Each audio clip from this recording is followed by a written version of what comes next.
Buenas tardes. Hoy me encuentro aquí en Cantera Jade, en la zona de San Jerónimo. Estamos al pie de la hermosa Sierra de la Mitra. Permítanme presentarme, tal vez ustedes no me conocen, algunos me han visto cuando he dado tours. Soy Juan José Silva, yo soy administrador de empresas, más sin embargo, la vida me llevó por los áridos y fascinantes senderos de la historia. Y hoy, gracias a la generosidad de Carsa, va a tener lugar una serie de charlas históricas de la Metropolitana Monterrey y del grandioso estado de Nuevo León. Estaba recordando que en el otoño de 1577, proveniente del oeste, llegó un atrabiliario aventurero, cuyo nombre ha traspasado los siglos, don Alberto del Canto y Vieira. Ese verano había fundado, a la vera de unos ojos de agua, la villa de Santiago del Saltillo, mas sin embargo el 13 de diciembre de 1577 hizo una entrada a un hermoso valle que le denominó el Valle de Extremadura, y viendo hacia el este y viendo hacia el norte vio dos imponentes formaciones rocosas. Una de ellas la bautizó como el Cerro de la Silla, en alusión a una pequeña silla de montar árabe, y a su izquierda hacia el norte vio una hermosa serranía, donde hoy me encuentro aquí, y la bautizó como el Cerro o la Sierra de la Mitra o de las Mitras, en alusión a el capelo o al símbolo de poder de los obispos y los arzobispos de la Iglesia Católica. Yo hoy me encuentro aquí en medio de es un pequeño cañón, pero este cañón hoy es la sede de un hermoso proyecto, el proyecto Cantera Jade. Y gracias a la organización Carsa, hoy podemos disfrutar de este hermoso y de este exclusivo desarrollo residencial.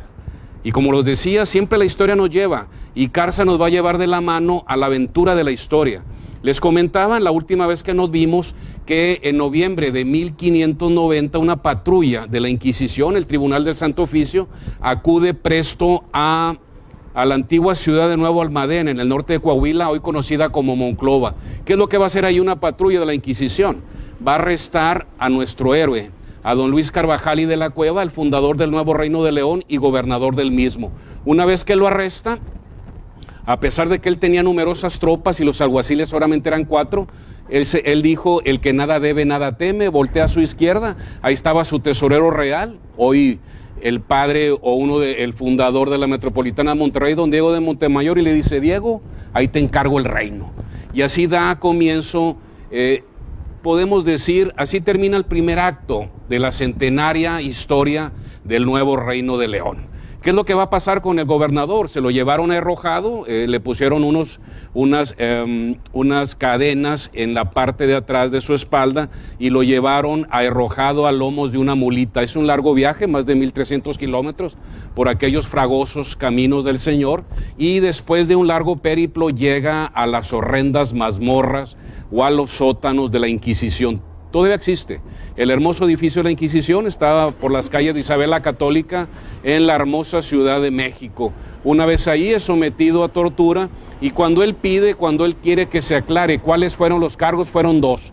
Uno, el de ser judaizante o criptojudío. ¿Qué quiere decir esto? Que él, a pesar de que admitió de que por parte de madre había recibido una profunda educación religiosa judaica o hebrea, por parte de padre él era cristiano, mas sin embargo él no era profetante, él no profesaba esa fe, él era, en términos modernos, era un hombre de negocios. Para él la fe era algo muy aparte, que él estaba o él lo tomaba en el seno de su hogar. Lo torturan, le dan el famoso largo. El largo era una tortura que te amarraban los brazos y las piernas. También se le denominaba el potro, y era algo horrible, porque conforme te estiraban con caballos o con una rueca de madera, te descoyuntaban las extremidades, tanto superiores como posteriores. ¿Y cuál era la idea? Que tú confesaras. Él jamás confesó, a pesar de que recibió tremendas torturas. Otra tortura era que le ponían un cono de cuero en la boca, y poco a poco le dejaban caer gotas de aceite de resino, que también simplemente la posición era muy incómoda, y era uno de los más horrendos torturas que la mente humana haya ideado. Pasó un año, él no confesó, y a partir del verano, el otoño de 1591, aquel primitivo asentamiento que se llamó la Villa de San Luis Rey, hoy la metropolitana de Monterrey, sufre una despiadada persecución.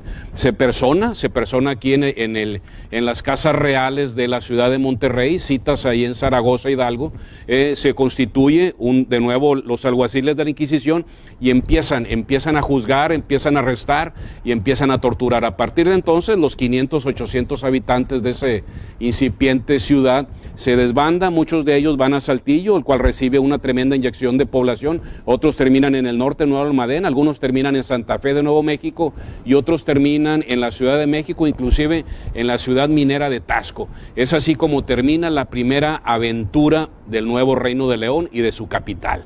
En cuanto a don Luis Carvajal, en 1592 él muere. Algunas crónicas dicen que murió de tristeza, pero lo más seguro es que haya muerto de las torturas, de las privaciones, del hambre, del frío, de esas horrendas mazmorras. La Inquisición se va a la ciudad de Saltillo y ahí empieza una depuración, y es en ese momento cuando todos esos habitantes judeo-portugueses y judeo-españoles van a hacer una conversión que le van a llamar los criptojudíos o los profesantes de la fe mosaica, y ellos van a seguir de dientes hacia afuera, van a ser cristianos, van a seguir la ortodoxia, van a cumplir los ritos, las misas y todo el santoral y toda la parafernalia cristiana, pero de su hogar hacia adentro van a seguir con la fe de sus antepasados. Y es aquí cuando la leyenda se mezcla con la realidad. ¿Cómo podemos encontrar vestigios de hace 500 años? Lo encontramos a través de la parla, a través del habla. Oiga, huerco viene de orco es una pequeña, muchos van a decir orco son los demonios que salen en El Señor de los Anillos. No, orco viene siendo un pequeño niño travieso o un pequeño demonio, pero no demonio de maldad, sino demonio de travieso a la manera de los gremlin de las tradiciones germanas. Otra palabra viene siendo la tortilla de harina, la tortilla de azúcar, que viene siendo la mastá. Otra de las tradiciones que nos recuerdan esas herencias hebreas son, siempre que se levantan todos los descendientes de los judíos, entre ellos un servidor, cuando nos levantamos hacemos oración, hacemos nuestras preces a Jehová, Yahvé, y lo siguiente que haces es tender la cama. La cama la tiendes y tensas la sobrecama, tensas las sábanas, porque la tradición dice que la cama es un lugar sagrado. La cama es para dormir o para atender a los muertos. Otra tradición es que cuando alguien fallece, sea un vecino, sea un familiar, hay que tapar los espejos. Se tapan con un lienzo negro durante 7 días, de 7 a 30 días. Otra cosa, cuando también hay que llevarle un presente a los deudos, a los familiares del difunto, se hornean una galleta que viene siendo el mazapán. El mazapán, que en nuestra niñez fue la delicia de nosotros. Hay por ahí todavía muchas marcas comerciales, pero el verdadero mazapán fue elaborado en los desiertos de Judea y en los desiertos de Babilonia, y a través de los mares y a través de los siglos llegó la Nueva España, llegó a Monterrey, y de Monterrey al resto de la Nueva España, incluyendo hasta nuestra hermana Filipinas allá en el Pacífico. Otra tradición que tenemos es el cabrito que aunque es sazonado con pocas hierbas y es un alimento muy magro, sin embargo es exquisito, pero también tiene un carácter sagrado porque recuerda el holocausto, aquellos sacrificios que se hacían en honor a Yahvé en los desiertos de Egipto o en los desiertos de Judea. Otra tradición que por cierto también es muy regiomontana y que por cierto, aunque estamos ya en los días frescos de otoño, es la cerveza. El pueblo hebreo aprendió a degustar, aprendió a elaborar y aprendió a tener en alta estima la cerveza en los desiertos de Egipto. Y por cierto, también allí en el delta del Nilo, en el Alto Egipto, ahí también se produjo las primeras cepas de vino. Y por eso no es raro que aquí en nuestra tierra, desde la época del siglo XVI, cuando llegan los primeros sefardíes, aquí ya encontraron vides. De hecho, en el acta de fundación de la Metropolitana Monterrey se menciona que se va a ser fundada una ciudad junto a un monte y un ojo de agua grande, en el cual hay robles y hay vides. Ese tipo de vid o ese tipo de uva, y aunque es un poco ácida, con un poco de agua se macera, se deja en alguna barrica o en un odre de cuero, y va a producir un incipiente caldo o un tinto, pues un tanto amargo, pero muy exquisito cuando tú lo bebes con aquella sed que nos produce nuestra tierra.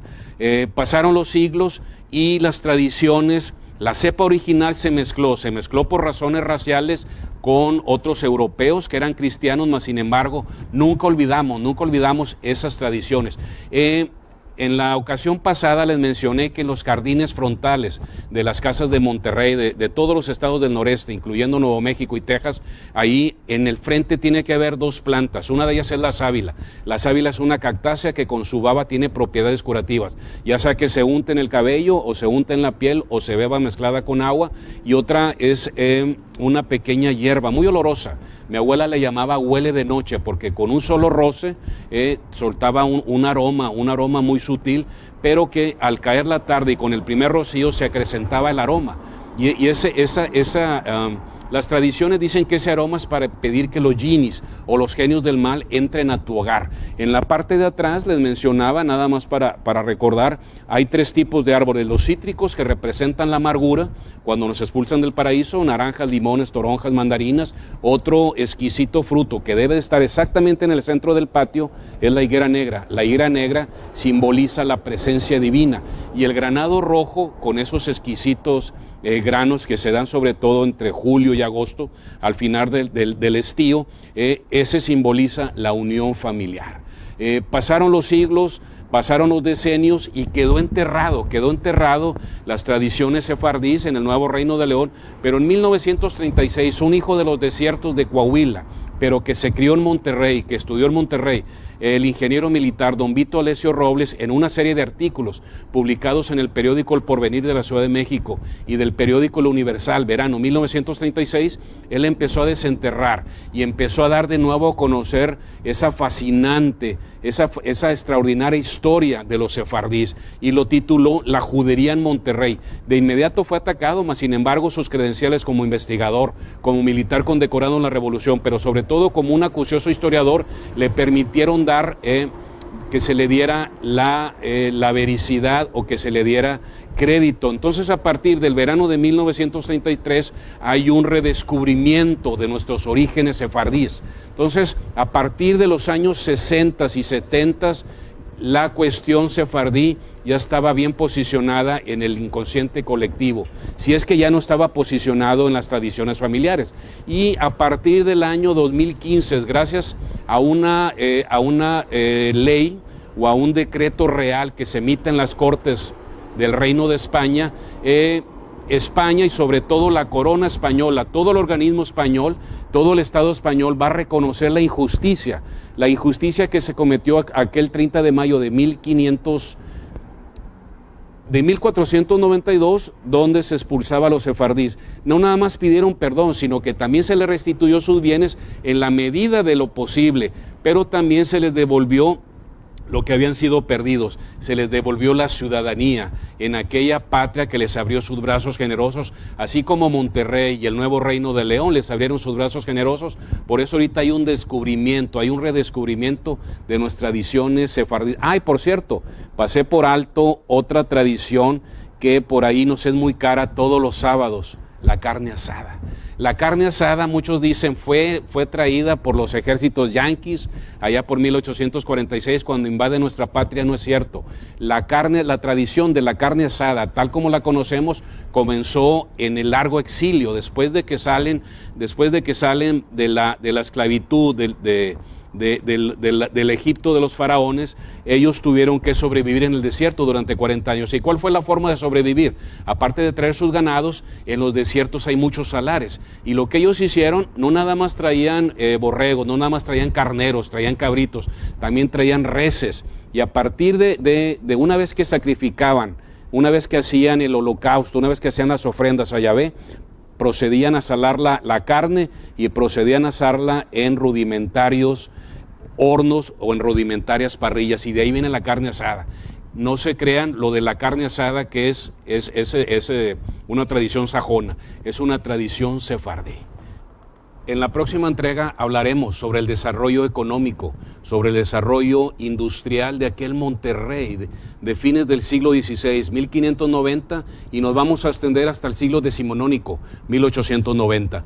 Fueron 3 centurias de gran desarrollo económico, a pesar de que estábamos en la orilla, en la vertiente norte del Reino Español en las Américas, y estábamos a más de 500 kilómetros de las costas del mar. En Monterrey sucedían muchas cosas. Verano 1590 empezaron a llegar grandes hatos de ganado por el Camino Real provenientes del Bajío, y ese ganado fue el que dio inicio a la gastronomía, pero no nada más a la gastronomía, sino también a la par que llegaban.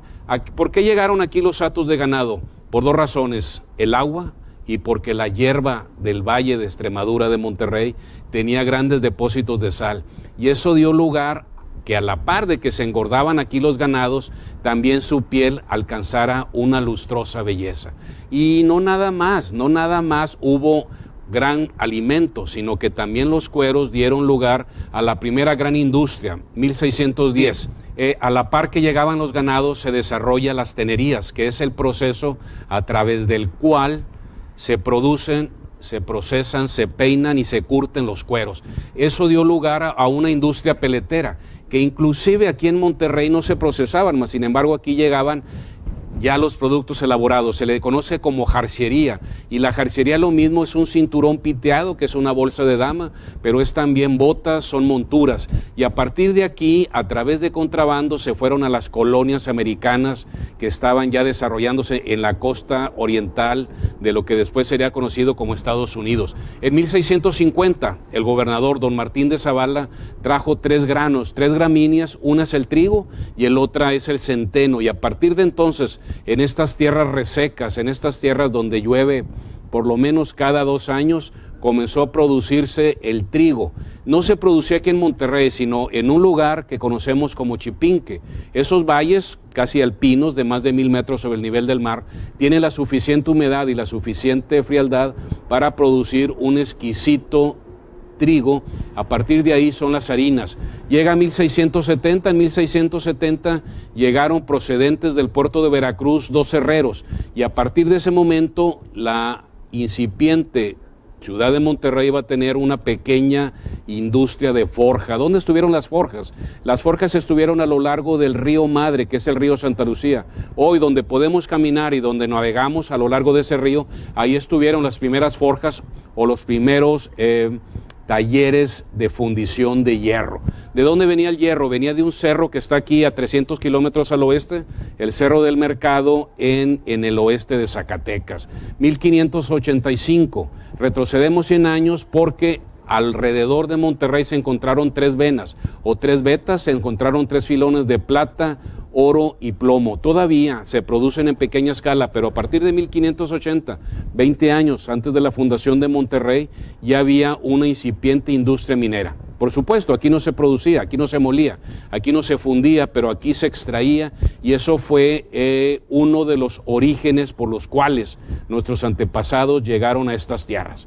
Así corremos 100 años más adelante, y en 1680 llegó una industria que, aunque no son de aquí, o más bien no lleva el nombre de Monterrey, el zarape regiomontano, porque en 1680 el virrey determina que la población de Monterrey era muy pequeña, y aparte sufría los asaltos de las naciones bárbaras o de la tierra de guerra viva, y llegaron 200 familias tlaxcaltecas. Ellas, aparte de que trajeron los cítricos, trajeron también uno de los grandes inventos de la humanidad, que es la sequía. Son aquellos canales de tierra por donde llevar el agua de los manantiales hasta las tierras de labor. Entre ellos, las mujeres tlaxcaltecas, aparte de hacendosas, también eran unas excelentes tejedoras, y con ellas trajeron los telares, obviamente telares europeos, pero aquí en Monterrey ya les hablé de que 100 años antes habían llegado hatos de carneros, hatos de razas caprinas,